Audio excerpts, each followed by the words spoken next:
அனைவருக்கும் வணக்கம். Welcome to TNPSC Ganesh YouTube channel. Friends, இந்த வீடியோ பதிவில் நம்ம 2019க்கான ப்ரீவியஸ் இயர் கொஸ்டின்ஸ் தமிழுக்கு என்னங்கிறத பார்க்கலாம். இதில் ஒரு 2019 ஒரு 4 கொஸ்டின்ஸ் இருக்குது. அதில் ஒவ்வொரு வீடியோ பதிவுலையும் 100 கேள்விகள், ஒரு கொஸ்டின் கம்ப்ளீட் பண்ணுற மாதிரி பார்த்துடலாம். கண்டிப்பாக இது உங்கள் ரிவிஷனுக்கு யூஸ்ஃபுல்லாக இருக்குன்னு நம்புகிறோம். அதே மாதிரி பார்த்தீங்கன்னா உங்களுக்கு ஆன்சர் எனக்கு தெரிந்த அளவுக்கு உங்களுக்கு பார்த்தீங்கன்னா எக்ஸ்ட்ரா பாயிண்ட்ஸ் நான் சொல்கிறேன். அதே மாதிரி அதில் என்ன கொடுத்துருக்காங்கோ அதை தான் சொல்லுவேன். சில தவறுகள் பார்த்தீங்கன்னா அவங்களே அந்த கொஸ்டின்ஸில் கொடுத்துருப்பாங்க. அப்படி ஏதாவது தவறுகள் இருந்தால் நீங்கள் கண்டிப்பாக கமெண்ட்ஸில் சொல்லுங்கள், நானும் தெரிஞ்சுக்கிறேன். வாங்க, முதல் கேள்வி என்னங்கிறத பார்க்கலாம். 8 தொகை நூல்களுள் முதலாவது வைத்து எண்ணப்படும் நூல். 8 தொகை நூல்கள்ல முதலாவதாக வைத்து எண்ணப்படும் நூல். ஆன்சர் கரெக்ட் தான். நற்றிணையிலிருந்து தான் தொடங்கும். அப்போ நற்றிணை, குறுந்தொகை, ஐங்குறுநூறு, பதிற்று பத்து, பரிபாடல், ஓங்கு பரிபாடல்ன்றெல்லாம் வரும்.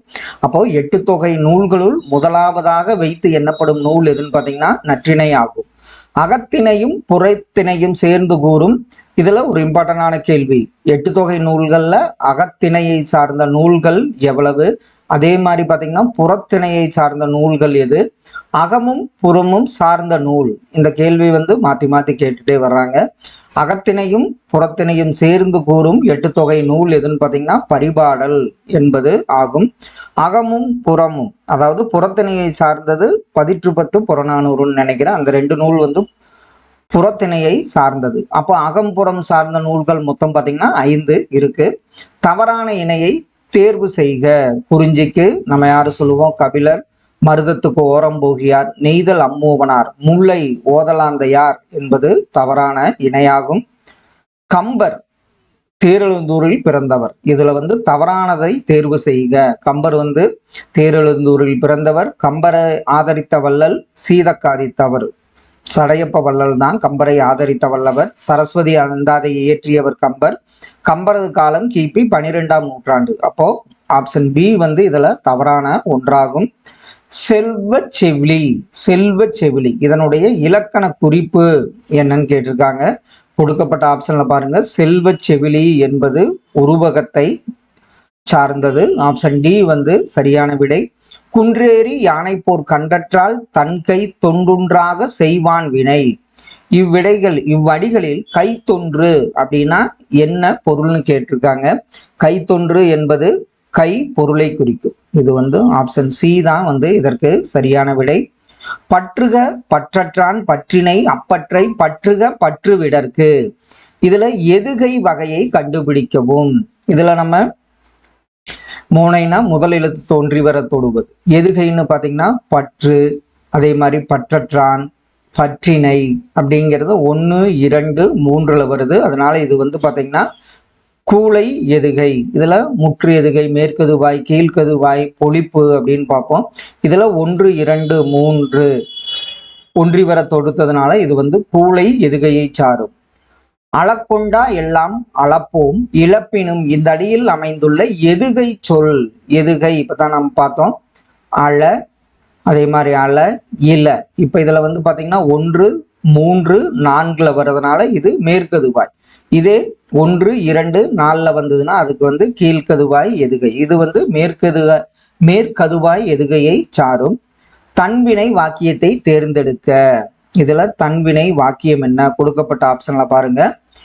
தன்வினை வாக்கியம்னா அப்பூதி அடிகள் நான்மறை கற்றார் என்பது தன்வினை வாக்கியமாகும். இலக்கண குறிப்பு, கங்கையும் சிந்துவும். அதுல உம்முங்கிறது வெளிப்படையா வருது. அப்படி வந்தாவே நம்ம என்னன்னு சொல்லுவோம்? எண்ணுமை என்பது சரியான விடை. சால தவ முதலிய உரிச்சொற்கள் பின் வல்லினம் என்ன ஆகும்?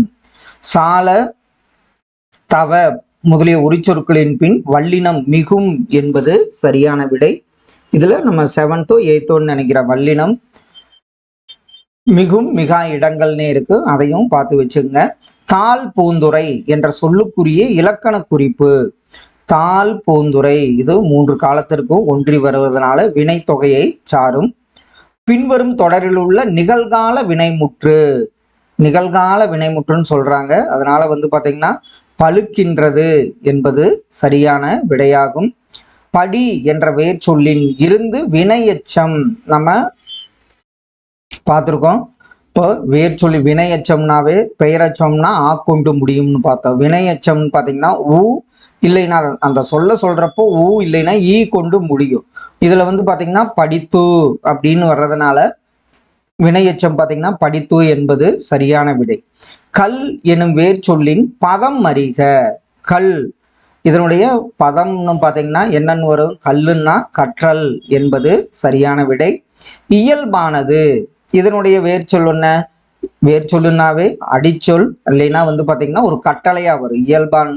இயல்பானதுன்னா இயல்புங்கிறது வேர்ச்சொல்லாகும். ஏ என்ற ஓரெழுத்து ஒரு மொழி. ஏன்னாவே அது வந்து என்ன குறிக்கும்? அம்பை குறிக்கும். இது அடிக்கடி நம்ம பார்த்த கேள்விதான். குழலியும் பாடத் தெரியும் தொடரில் உள்ள பிழையை நீக்கி சரியான தொடரை தேர்ந்தெடுக்க. இதுக்கு என்ன வரும்? நம்ம இப்படியா சொல்லுவோம், குழலியும் பாடத் தெரியும். குழலிக்கு பாடத் தெரியும் என்பது சரியான விடை. தமிழ் சொல்லை கண்டறிக. அனுமதி, குபேரன், ஈசன் இதெல்லாம் வந்து தமிழ் சொற்கள் கிடையாது.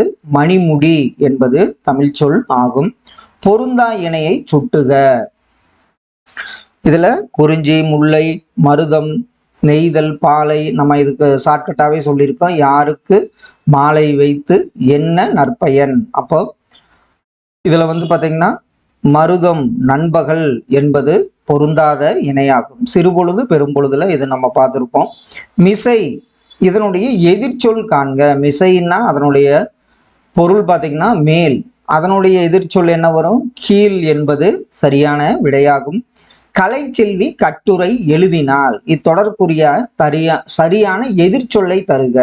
அப்ப எழுதினால்னா அவ வந்து எழுதவில்லை. அவங்க கலைச்செல்வி கட்டுரை கலை சொல்லி கட்டுரை எழுதிலல் அப்படின்னா எழுதவில்லை அப்படிங்கிறது தான் ஆப்ஷன் ஏ சரியான விடை. பொறுத்துக இதுல இரண்டாம் வேற்றுமை உருபிலிருந்து நம்மளுக்கு தெரியும். ஐயால், கு, இன்னது, கண்ணுன்னு பார்த்துருப்போம். இதுல நான்காம் வேற்றுமை உருபு கு, ஐந்தாம் வேற்றுமை உருபு இன், அதே மாதிரி பார்த்தீங்கன்னா ஆறாம் வேற்றுமை உருபு அது, ஏழாம் வேற்றுமை உருபு கண். இதற்கு ஆப்ஷன் ஏ வந்து சரியான விடை. முதல் வேற்றுமைய எட்டாம் வேற்றுமைக்கு உருபு கிடையாது. இதற்கு வந்து என்ன சொல்லுவோம்? எட்டாம் வேற்றுமை உருபை விழி வேற்றுமைன்னு அழைப்போம். கீழ்கண்ட கூற்றுகளுள் சரியானவற்றை தேர்வு செய்க. தாயுமானவர் பிறந்த நாகப்பட்டினம் மாவட்டத்தில் உள்ள பழவேற்காடு என்பது தவறுதான். இவர் காலம் கிபி 18ஆம் நூற்றாண்டு சரி. தாயுமானவர் திருப்பாடல் திரட்டு என்பது இவர் எழுதிய நூல் சரி. திருச்சியை ஆண்ட விசய ரகுநாத சேதுபதியிடம் கருவூல அலுவலராக பணியாற்றியவர் என்பது தவறு. 2, 3 மட்டும்தான் இதற்கு சரியான விடையாகும். தாயுமானவர் ஆற்றிய பணி என்ன பார்த்தீங்கன்னா அரசு கணக்கர் என்பது சரியான விடையாகும். தென்னாப்பிரிக்க வரலாற்றில் யாருடைய பெயர் நிலைத்து நிற்கும் என்று காந்தியடிகள் கூறியுள்ளார்? தில்லையாடி வள்ளியம்மை அவர்கள் பெயர். உலகம் உருண்டையானது என்பதை தம் தொலைநோக்கியால் கண்டறிந்து சொன்னவர் யாருன்னு பார்த்தீங்கன்னா கலிலியோ ஆவார். தமிழுக்கு அரும்பணி ஆற்றிய அமெரிக்க பேராசிரியர்களில் ஒருவர் யாருன்னு பார்த்தீங்கன்னா ஜேம்ஸ் பிராங்கா என்பது சரியான விடையாகும். இங்கே ஒரு தமிழ் மாணவன் உறங்கிக் கொண்டிருக்கிறான் என்று தன் கல்லறையில் எழுதச் சொன்னவர் ஜியு போப்பாவார். வீறுநடை செம்மொழி தமிழ்மொழி உலகம் வேரூன்றிய நாள் முதல் உயிர்மொழி என்று தமிழின் பெருமையை பறைசாற்றியவர் பாவலரேறு பெருஞ்சித்திரனார் என்பது சரியான விடையாகும். துரைமாணிக்கம் என்பது இவரின் இயற்பெயர். அவர் யாரு? பெருஞ்சித்திரனாரோட இயற்பெயர் தான் துரைமாணிக்கம் ஆகும். திராவிட மொழிகளின் ஆய்விற்கு பங்களிப்பு செய்தவர்களில் குறிப்பிடத்தக்கவர் யாருன்னு பார்த்தீங்கன்னா தேப்போ மீனாட்சி சுந்தரனார் ஆவார். பரிதிமார் கலைஞர் நடத்தி வந்த ஞானபோதினி என்னும் இதழை தொடங்கி வைத்தவர் யாருன்னு பார்த்தீங்கன்னா மூசி பூரணலிங்கம். இதுவும் அடிக்கடி கேட்கப்பட்ட ஒரு முக்கியமான கேள்வி.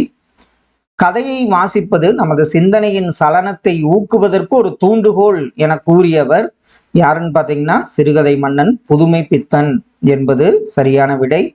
தொல்காப்பியத்தில் நாடக பாங்கிலான உணர்வுகளுக்கு இலக்கணம் வகுத்த இயல் எந்த இயல்? மெய்ப்பாட்டியல் என்பது சரியான விடையாகும். பண்ணோடு கலந்தும் தாளத்தோடும் கூடியும் பாடும் கலை எந்த கலை? பண்ணோடு கலந்தும் தாளத்தோடு கூடியும் பாடும் கலை என்ன கலைன்னு பார்த்தீங்கன்னா இசைக்கலை என்பது சரியான விடையாகும். சட்டம் ஒரு இருட்டறை, அது அதில் வழக்கறிஞர் வாதம் ஒரு விளக்கு என்று கூறியவர் அண்ணா ஆவார். இதுவும் கேட்கப்பட்ட ஒரு கேள்வி. தமிழக அரசின் தமிழ் வளர்ச்சித்துறை பெற்ற சுரதாவின் நூல் எந்த நூல்? சுரதா அவர்களின் தமிழக அரசின் தமிழ் வளர்ச்சித்துறை பரிசு பெற்ற நூல் தேன்மலை என்பது சரியான விடை. இரட்டை கிளவி போல் இணைந்தே வாழுங்கள், பிரிந்தால் பொருளில்லை என்று பாடியவர் சுரதா ஆவார். இதுல பாத்தீங்கன்னா அந்த கேள்விக்கு அடுத்த கேள்வி ரிலேட்டடா தான் வந்துட்டே இருக்கு. பாரதிதாசனார் இயற்றிய நாடக நூல் எதுன்னு பாத்தீங்கன்னா பிசிராந்தையார். அவருக்கு சாகித்ய அகாடமி பரிசு பெற்று தந்த நூல். நாமக்கல் கவிஞருக்கு பத்மபூஷன் விருது வழங்கி சிறப்பித்தது எந்த அரசுன்னு பாத்தீங்கன்னா நடுவண் அரசு என்பது சரியான விடை. சித்தர்களின் ஆதி சித்தராக கருதப்படுபவர் யார்? இதுவும் அடிக்கடி கேட்கப்பட்ட கேள்வி. திருமூலர் தான் சித்தர்களில் ஆதி சித்தராக கருதப்படுகிறார். லிட்டன் பிரபு எழுதிய ரகசிய வழி என்ற நூலை தழுவி வெளிவந்த நூல் எந்த நூல்னு பாத்தீங்கன்னா மனோன்மணியம் ஆகும். மனோன்மணியத்தை இயற்றியவர் பேராசிரியர் சுந்தரம் பிள்ளையாவார். செங்கீரை பருவம் பிள்ளை தமிழில் எந்த பருவமாக விளங்குகிறது? செங்கீரை பருவம் பாத்தீங்கன்னா பிள்ளை தமிழ்ல அந்த 10 பருவத்துல 2ஆம் பருவமாக விளங்குகிறது செங்கீரை பருவம். பெரிய புராணத்திற்கு சேக்கிலார் இட்ட பெயர் என்னன்னு பாத்தீங்கன்னா திருத்தொண்டர் புராணம் என்பது சரியான விடையாகும். சுந்தரம் பிள்ளையை போற்றும் முகமாக தமிழக அரசு நிறுவியது எந்தன்னு பாத்தீங்கன்னா சுந்தரம் மனோன்மணியம் சுந்தர பல்கலைக்கழகம். அந்த பல்கலைக்கழகத்தை நிறுவியது. பொருளறிந்து பொருத்துக, தடக்கர் என்குன்னா கரடின்னு நமக்கு தெரியும். தடக்கர் அப்படின்னா பெரிய யானை, என்கு கரடி, வல் உகிர் கூர்மையான நகம், தரிசனம்னா காட்சி. இதற்கு ஆப்ஷன் ஏ சரியான விடை. குண்டலகேசியின் கதை தலைவி குண்டலகேசி, அவங்களுடைய வேறு பெயர் என்ன? குண்டலகேசியின் வேறு பெயர் பத்தரை என்பது ஆகும். கவுந்தியடிகள் எந்த மதத்தை சார்ந்த துறவி? கவுந்தியடிகள் பார்த்தீங்கன்னா ஒரு சமண துறவியாவார். சிலப்பதிகாரத்தின் தொடர்ச்சியாக கருதப்படும் நூல் மணிமேகலை. இதுவும் அடிக்கடி கேட்கப்பட்ட ஒரு கேள்விதான். அறம் எனப்படுவது யாதென கேட்பின் மறவாதி இது கேள், மண்ணுபார்க்கெல்லாம் உண்டியும் உடையும் உரையிலும். இவ்வடிகள் இடம்பெற்ற நூல் மணிமேகலை. உண்டி உடை உரை அப்படிங்கிறப்ப மணிமேகலை ஞாபகம் வந்துடணும். குறுந்தொகை நூலின் பாவகை என்ன? குறுந்தொகை நூலின் பாவகை பாத்தீங்கன்னா அகவற்பா ஆகும். துடியன் நாயினன் தோல் செருப்பு ஆர்த்த பேர் அடியன் அல் செறிந்தன்ன நிறத்தினான். இக்கூற்றிற்கு உரியவர் யாருன்னு பாத்தீங்கன்னா குகன் ஆவார். 11 கீழ்கணக்கு நூல்களில் ஒன்று. இதுல எதுன்னு பாத்தீங்கன்னா ஏலாதி என்பது சரியான விடை. நற்றிணை இதெல்லாம் பாத்தீங்கன்னா உங்களுக்கு குறிஞ்சிப்பாட்டு 10 பாட்டுல வரும். நற்றிணை பரிபாடல்லாம் 8 தொகை நூல்கள்ல வரும். பெருமுத்தரையர்கள் பற்றிய குறிப்புகள் அமைந்துள்ள நூல் எது? பெருமுத்தரையர்கள் பற்றிய குறிப்புகள் அமைந்துள்ள நூல் நாலடியார் என்பது சரியான விடை. கல்விக்கு விளக்காக விளங்குவது எதுவென்றால் அவர்களில் உள்ள என்னன்னு பாத்தீங்கன்னா அவர்களிடம் உள்ள நல்லெண்ணங்கள் ஆகும் என்பது சரி. பொருட்பாலின் இயல்கள், திருக்குறள்ல 9 இயல்கள்ல இருக்கு. அறத்துப்பால்ல 4, பொருட்பால்ல 3, இன்பத்துப்பால்ல 2. இப்போ இது களவியல் கற்பியல் பாத்தீங்கன்னா இன்பத்துப்பால்ல வரும். பொருட்பால்ல பாத்தீங்கன்னா அரசியல், அங்கவியல், ஒளிபியல். இது அறத்துப்பால்ல பாயிரம், இல்லறவியல், துறவரவியல், ஊழியல் என்பது பொருட்பால்ல வரும். சரி, அறத்துப்பால்ல 4, பொருட்பால்ல 3, இன்பத்துப்பால்ல 2 வரும். வேய் புரை தோல் போன்ற என்ற ஓமை தொடர்க்கு பொருள் தருக. இதுல பாத்தீங்கன்னா வேய்னாவே மூங்கில் போன்ற தோல் என்பது சரியான விடை. பிறவினை சொற்றொடரை கண்டறிக. இதுல பிறவினை சொற்றொடர் எதுன்னு பாத்தீங்கன்னா எழிலரசி சிலப்பதிகாரம் கற்பித்தாள் என்பது சரியான விடை. தாய்மொழியை உயிராக போற்றுமாறு ஆசிரியர் மாணவர்களிடம் கூறினார். பொருத்தமான வாக்கியம். தாய்மொழியை உயிராக போற்ற வேண்டும் என்று ஆசிரியர் மாணவர்களிடம் கூறினார் என்பது அயர்கூற்று வாக்கியமாகும். பாத்திமா திருக்குறள் கற்பித்தாள். அப்ப இது என்ன வரும்? கற்பித்தாள் அப்படிங்கிறதுனால பிறவினை வாக்கியமாகும். அவன் சித்திரையான், இது எவ்வகை பெயர்? அவன் சித்திரையான் என்பது காலப்பெயரை சாரும். வேற்றுமை உருபை இணைத்து தொடரை ஒழுங்குபடுத்தி எழுதுக. மாணவர்கள் வட்டமாக உட்காரச் செய்க. அப்ப இதுக்கு என்ன வரும்? வேற்றுமை உருபை. அப்போ மாணவர்களை வட்டமாக உட்காரச் செய்க என்பது சரியான விடையாகும். சொற்களை ஒழுங்குபடுத்தி சொற்றொடராக்குதல். மாலை மீது மழையின் மழை பெய்தது நேற்று. அப்போ நேற்று மாலை மழையின் மீது மழை பெய்தது என்பது சரியான விடை. அகர வரிசைப்படி சொற்களை சீர் செய்து எழுதுக. இதுல காவரிசை கேட்டிருக்காங்க. அப்போ காவரிசையில க, கா, கி, கி இதை நம்ம ஞாபகம் வச்சாவே இதை எழுதிட முடியும். கண், காடை, கீரன், கெண்டை, கொன்றை என்பது சரியான விடையாகும். சொல்லுக்கேற்ற பொருளறிக. இதுல வலிமை என்பது திண்மையை குறிக்கும். கான்னா பார், துணி, துன்பம், நான்னா தன்னை குறிப்பதெல்லாம் தவறான ஒன்றாகும். சரியான இணையை தேறுக. மறை அப்படின்னா மானை குறிக்கும். மறைங்கிறது பாத்தீங்கன்னா வேதத்தை குறிப்பது மறையாகும். ஜெராக்ஸ் என்ற ஆங்கில சொல்லுக்கு நேரான தமிழ் சொல் என்ன? ஜெராக்ஸுக்கு என்னன்னு பாத்தீங்கன்னா ஒளிநகல் என்பது சரியான விடை. மா என்ற ஓரெழுத்து ஒரு மொழியின் பொருள் என்ன?